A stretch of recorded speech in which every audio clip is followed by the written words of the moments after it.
Teman-teman, sebelum kita mengetahui strategi pembelajaran yang efektif, kita itu harus mengetahui terlebih dahulu apa itu strategi pembelajaran. Nah, jadi strategi pembelajaran dia itu merupakan suatu rancangan sistematis yang melibatkan pemilihan, pengorganisasian, dan implementasi berbagai metode, teknik, serta sumber daya pembelajaran untuk mencapai tujuan pembelajaran yang telah ditetapkan. Nah, strategi ini dirancang secara khusus untuk memfasilitasi proses belajar mengajar dengan mempertimbangkan karakteristik si peserta didik, materi pelajaran, dan kondisi lingkungan belajarnya. Strategi pembelajaran juga itu dibuat untuk menciptakan pengalaman belajar yang bermakna, meningkatkan motivasi siswa, dan mencapai hasil belajar yang optimal. Dengan kata lain, strategi pembelajaran ini dia itu merupakan peta jalan yang memandu guru dan siswa dalam mencapai tujuan pembelajaran secara efektif dan efisien. Nah, di sini strategi pembelajaran yang baik itu dia itu didasarkan pada pemahaman yang mendalam tentang bagaimana siswa ini belajar dengan fokus pada pengembangan keterampilan kognitif, afektif, dan psikomotoriknya. Di sini saya akan membahas tentang pemanfaatan teknologi dalam dunia pendidikan. Hadirnya teknologi informasi membawa perubahan besar dalam dunia pendidikan, baik dalam manajemen sekolah maupun proses pembelajaran. Menurut Fatmawati 2018, teknologi dapat meningkatkan kualitas pendidikan, mendorong kreativitas siswa, serta meningkatkan efektivitas dan efisiensi pembelajaran. Dengan pembelajaran digital, materi menjadi lebih interaktif dan menarik, meningkatkan keterlibatan siswa. Teknologi juga mempersiapkan siswa menghadapi tantangan dunia kerja yang menuntut keterampilan digital.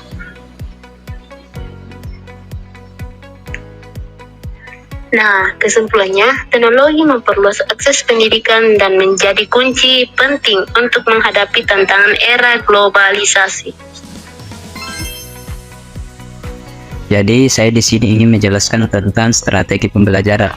Yang pertama yaitu adalah ceramah. Metode pengajaran ini di mana pendidik menyampaikan informasi secara verbal kepada peserta didik, bertujuan memberikan pengetahuan dasar dan pemahaman tentang topik tertentu. Metode ini sangat efisien untuk menyampaikan informasi kepada peserta didik dalam waktu singkat.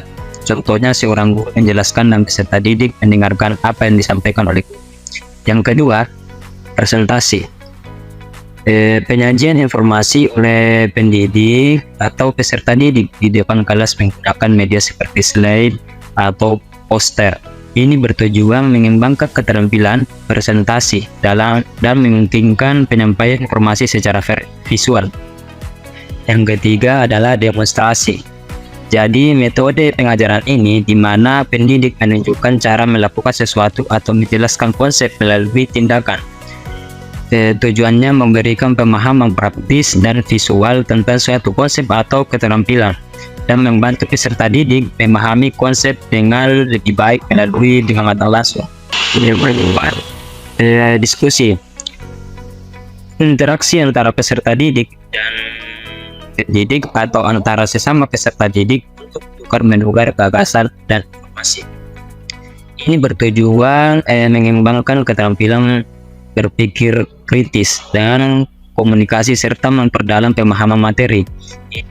Yang kelima yaitu latihan dan praktek, yang dimana metode ini adalah metode pengembangan keterampilan melalui latihan dan berulang, bertujuan memastikan peserta didik menguasai keterampilan atau konsep tertentu dan meningkatkan keterampilan melalui pengulangan. Dan yang keenam itu ada tutorial, merupakan strategi pembelajaran yang melibatkan penyampaian materi secara terstruktur dan sistematis.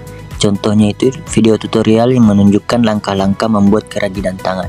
Yang ketujuh ada model strategi kooperatif, yaitu metode pembelajaran yang melibatkan kelompok kecil siswa yang bekerja sama untuk mencapai tujuan belajar bersama. Contohnya itu model jigsaw, siswa dibagi menjadi kelompok kecil dan masing-masing anggota kelompok bertanggung jawab untuk mempelajari bagian tertentu dari materi.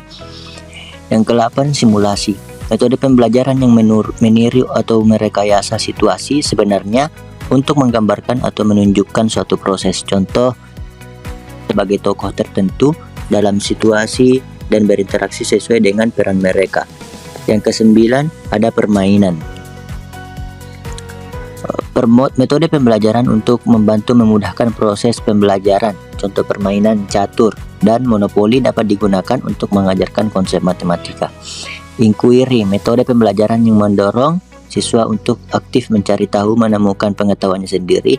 Contohnya itu siswa diajak untuk melakukan penelitian ilmiah dengan mengikuti langkah-langkah ataupun metode ilmiah yang itu observasi mencari rumusan masalah. Sekian, itulah pemaparan dari kami. Saya akhiri. Innallahi musta'an wa la iklan. Assalamualaikum warahmatullahi wabarakatuh.